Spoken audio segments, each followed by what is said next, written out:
Hello and welcome to this episode of Let Africans Decide.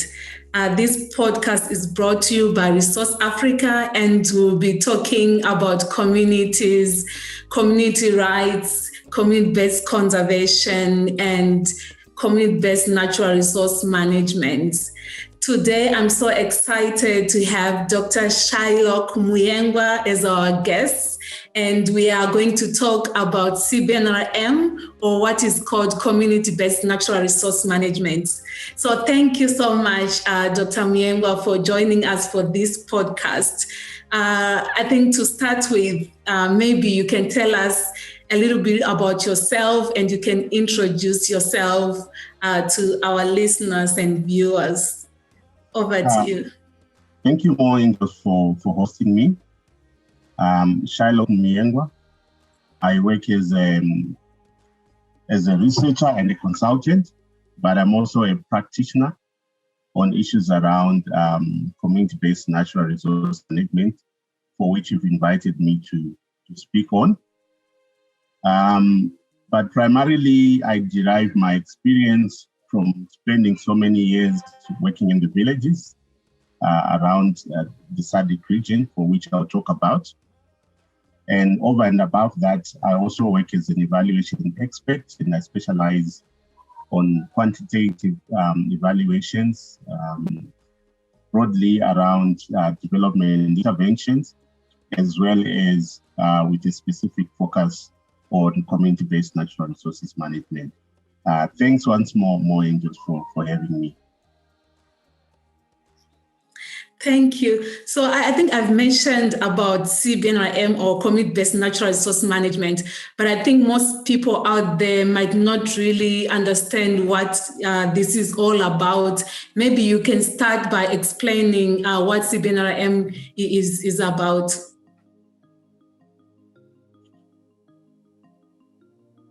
Community-based natural resources management is about rights. It's about governance. It's also about the right to exist and sort of a self-determination for communities to benefit from resources within their communities. So broadly within the sector, when we are talking of CBNRM, we are sort of referring to a specific period in time where the state, being the central state in most countries, started to recognize the role of communities in helping them manage the natural resources. And particularly within Southern Africa, that's the period 1970s onwards and post-independence for most countries, where governments went on a specific and a deliberate process of extending rights to communities. And mostly in our case, we refer to wildlife in most instances, where the state gave communities the rights to manage and benefit from wildlife.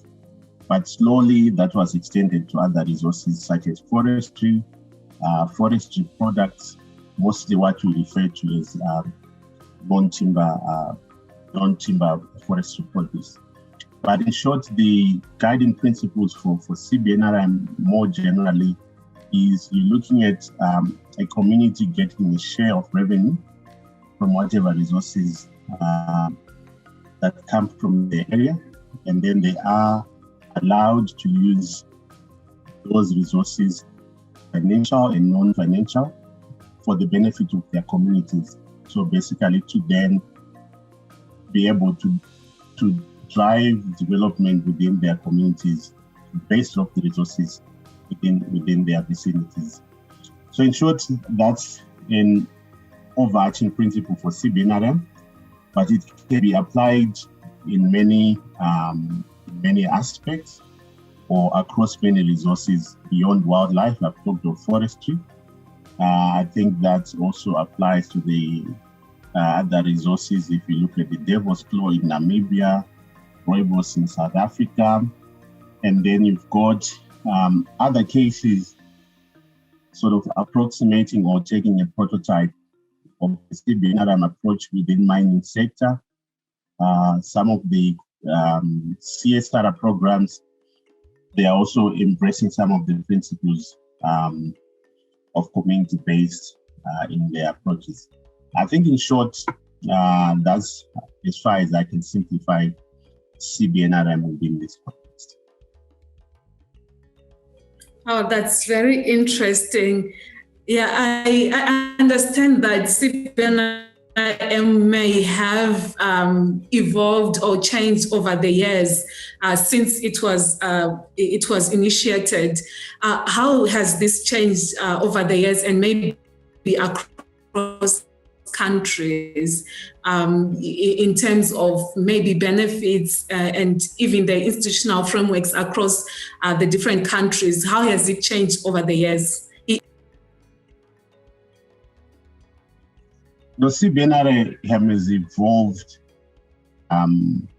over the past 3-4 decades in significant ways, in one of which I've pointed that there was an initial focus on wildlife and just earning income from wildlife,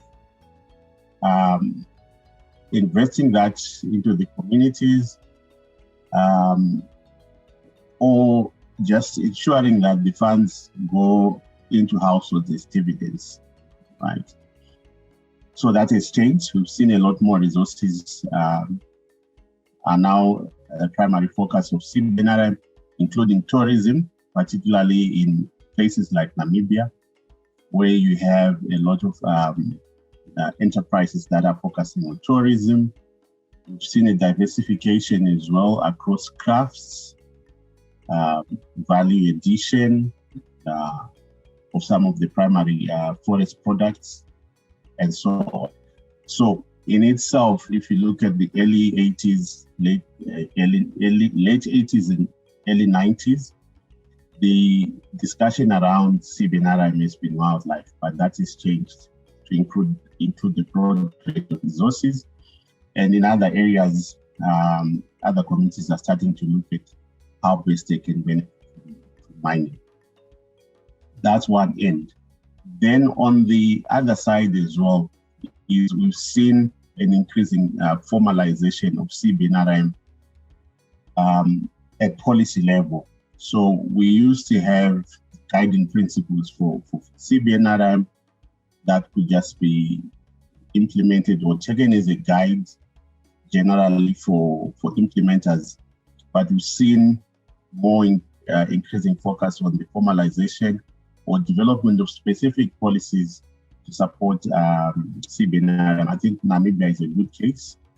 I think Botswana, even though had a challenge over the years, it's back on course and reinstating community programs. Zimbabwe, as I understand, they are also in the process of formalizing a new policy that's supporting devolution of rights to communities. And this is very specific to natural resources. So it's over and above the general devolution that's promoted across the SADC region and across Africa, to becoming more focused on the resources themselves. And then a third dimension that I've seen changing is the communities have gotten bigger, they've gotten educated as well. So what you're finding now within the region is, compared to the initial years where the focus was on we need to get a dividend, we need to be able to buy surplus food in terms of after drought and so on. They're investing in higher order needs for communities such as education, scholarships for children to attend prestigious universities across the region. I know of a scholarship in Zimbabwe that funds students to go to South Africa, so that's also quite a significant change. And then lastly, I think CBNRM is no longer about the villages anymore. like what I've said, that people have gotten educated, you've got people with PhDs represent communities, educated counselors also represent communities, and they are demanding for more reasonable and accountable programs, both nationally and internationally. So you find at national level, associations, representative communities are becoming more vibrant, vocal, and becoming pressure groups to make sure that their interests and their needs are represented at national level. And then also at regional level, we see sort of a coalescing or the associations coming together for greater representation in the regional and also in the international space. So for me, slowly CBNRM is changing shape, and like I've said, that in short, it's no longer about the villages, but it's now about the voices from the villages seeking greater representation within the international space itself. And they are also now no longer recipients of international policy, but they're seeking to actively influence the outcomes even at international policy arena as well. Yeah, thank you for that. So you mentioned about some of the strengths of CBNRM in terms of benefits to communities and also benefits for biodiversity conservation. But you also mentioned the importance of policies and how that has changed over the years and also helped with the model of CBNRM. But how would you convince like policymakers and decision makers that they should support CBNRM? What are some of the strengths that you can point out to these people around the strengths of CBNRM? So I think by supporting CBNRM, I think we all acknowledge that there are challenges associated with CBNRM. But what we've seen over the years is it has established a track record, and basically the track record attests to local agency in shaping development outcomes, local development outcomes. So we find a lot of investment has gone into schools, into clinics, into human capital as well, shifting norms, values, and so on. All this is premised on an initial investment in these communities. And now we've got 35, 40 years of CBNRM enduring in most of the places. So for me, it represents sort of a mechanism for channeling development funding as well, because a lot of these enterprises that we funded should have been funded by government either way. Not only that, I think when you allow communities to participate and decide, you harness a lot of social capital, you harness a lot of democratic power as well, sort of the will for people to govern for and on behalf of themselves, increasingly democratizing the rural spaces. It has opened up a lot of opportunities for young people that are emerging as new leaders. So CBNRM itself, I think it serves beyond the basic outcomes for which we've evaluated it for, which is conservation and livelihood outcomes. You actually realize we're benefiting a lot more beyond these two benefits when you look across the region in terms of people that have come out of these seemingly neglected communities and how such wildlife or CBNRM programs have been able to develop and nurture young people to take up leadership on the continent. So for me, it's one of the biggest benefits that should not be ignored. And I think it's also very important for policymakers to support that. For me, I think that's the biggest selling point. Yes, systems have been challenging, But I think if you compare communities that have been practicing CBNRM and those that have not, you find that the CBNRM practicing communities are actually way better in terms of minimizing leakages and also investing in things that communities need, which I think is the central role that most governments seek to achieve, is to invest in what communities need, and CBNRM communities are able to do that.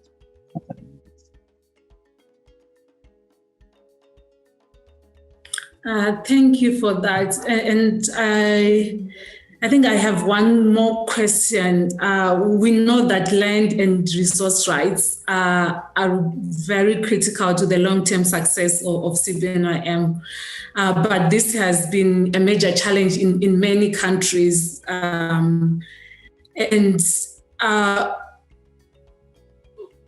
So what can be done in terms of addressing these issues, the land and resource rights issues? What can be done? Where can people start from? Where can we begin? Thank you.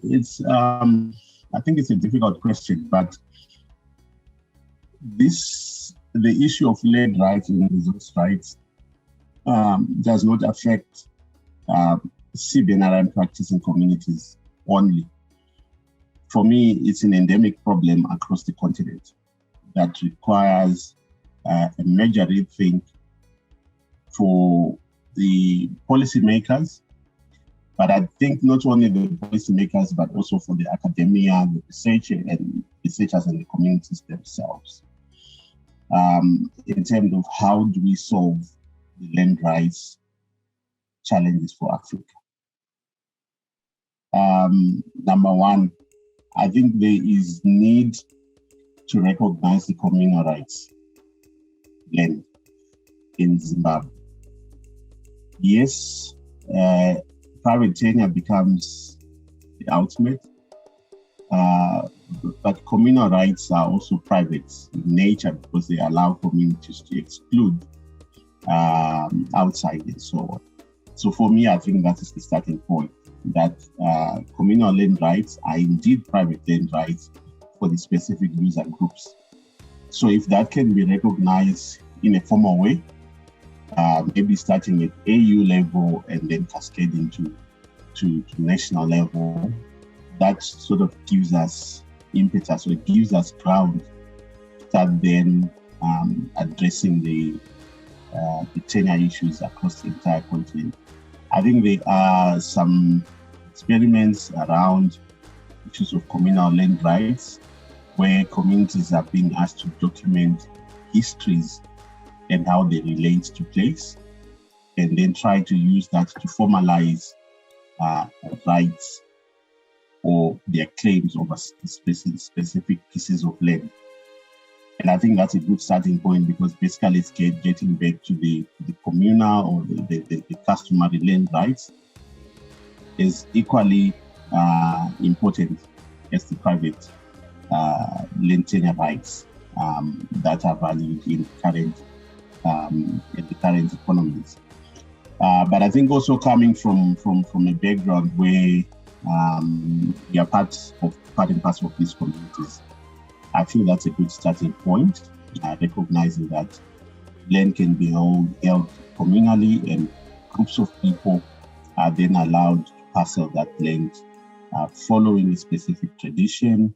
Documenting it obviously will help enhance transparency and accountability. Then what we then find is, once the land issues are sort of clarified or formalized, then the next level is then it becomes clear with regards to how resources of the land are then treated. Because for me, what has been happening is communities have rights to resources such as wildlife, and then it's negotiated and it's reflected in financial ratios. But what will then happen is the state maintains absolute control over land. So a group of people can be moved from point A to point B, and once you moved, then you also lose rights to the resources. So primarily the land issue, I think the land rights needs to be addressed, and it sort of completes the puzzle for the rest of the other resources that we deal with, from minerals, forestry, to wildlife itself, and so on and so on. And then allow these communities to then invest long-term or to partner in on a long-term basis. I'll give you an example of Zimbabwe, where even though communities have got rights to wildlife, they don't have rights to land, so they cannot lease out wildlife areas without the consent of the rural district councils. But in the event that they are moved, because they don't own the land, they also lose the rights to the resources. I hope that has answered it, but I must admit the land question, the land rights on the African continent, it's very difficult. It leaves us in a situation pre-Berlin, sort of pre or during the Berlin conference. And I think that needs to be relooked at once again to make sure that people on the continent can secure their land and they can secure their resources as well. Thank you so much for this insightful discussion, and thank you so much for talking to us about CBNRM and clarifying some of the questions that we had. And yeah, I think this has been very informative, and I think people now have a better understanding of what community-based natural resource management is. And thank you so much for coming, Dr. Muyengwa. I appreciate your time. You have touched on many aspects of CBNRM, including the benefits, the importance of CBNRM to local community, their livelihoods, and how this has impacted communities living around wildlife areas across Southern Africa. And you have also touched on some of the challenges, but you have also stressed that these challenges can be addressed, especially with changes in policy. So policymakers and decision makers have a huge role to play in ensuring that CBNRM is very effective in these countries. So thank you so much for coming, and thank you everyone for listening and watching this episode of Let Africans Decide. Till next time, thank you and goodbye.